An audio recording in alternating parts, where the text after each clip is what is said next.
Welcome back, fellow engineers. Have you ever wondered about doing a myth from the Mythbusters? Well, I have. And today I am going to be doing one of their original myths. Now, it won't be as big or as awesome as that show was. But I'm doing a 1/16th scale of the JATO car myth. Unfortunately, I did not have access to a actual diecast model of a 1967 Chevy Impala, if I remember correctly. So I went with this diecast model of a 2020 Shelby Mustang. The setup that I went with was the Mythbusters original style of the JATO Rocket setup of a mount on top of the hood, which is right here, which I 3D printed. And I have it just mounted right there on the hood. And what is nice, though, is this model has stripes right down the middle, so that will help me keep the rockets aligned, and hopefully they will go straight. So I went online and found the actual weight for the car, which was just over 4,000 pounds. Now, this model weighs 1.62 pounds.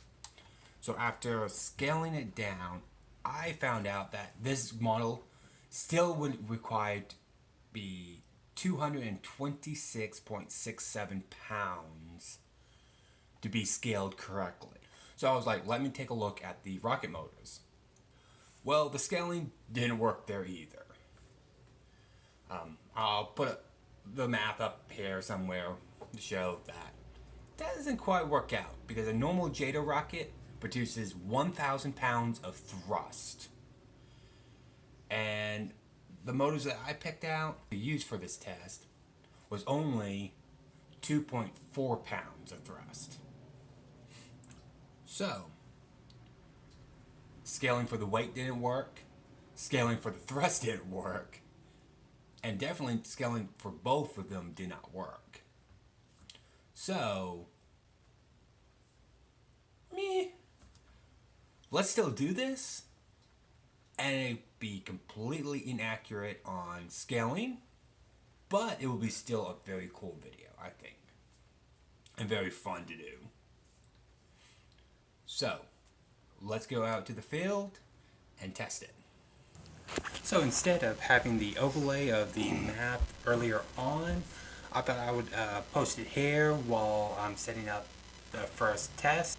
The first thing I did was I took the full weight of the 4-scale Shelby of 4,080 pounds and just divided by 16, which gave me 255 pounds.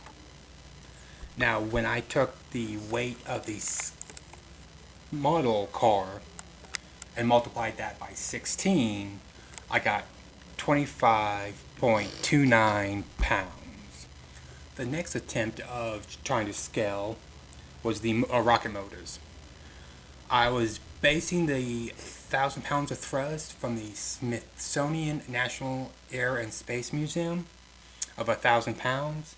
I divided by that by 16, and I got 62.5 pounds force of thrust, which is about 20 to 30 times more than what the rocket motors that I am using. My last attempt of trying to scale the 4-scale Shelby down to the model I had, I went by volume and density. The volume of the 4-scale Shelby was 82.8 feet cubed, and the density for the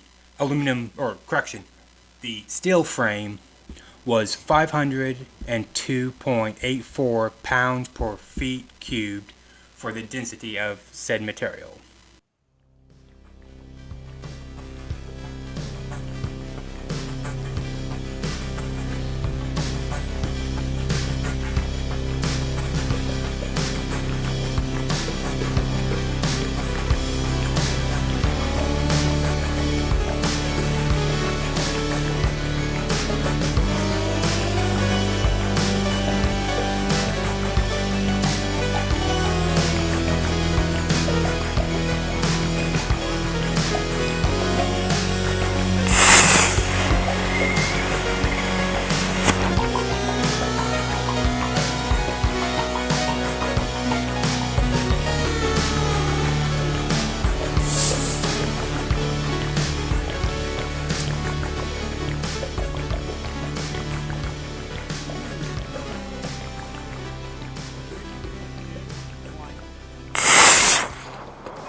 So after the second test with the 2 rocket motors, I realized that my second camera cut out long before the second test.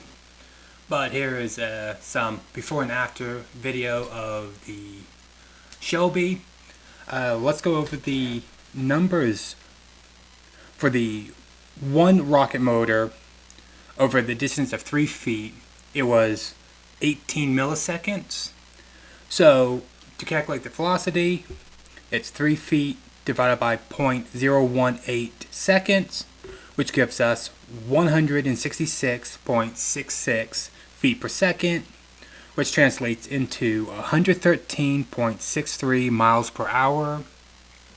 For the 2 rocket motors, it was 14 milliseconds, which translates into 214.28 feet per second, or 146.1 miles per hour.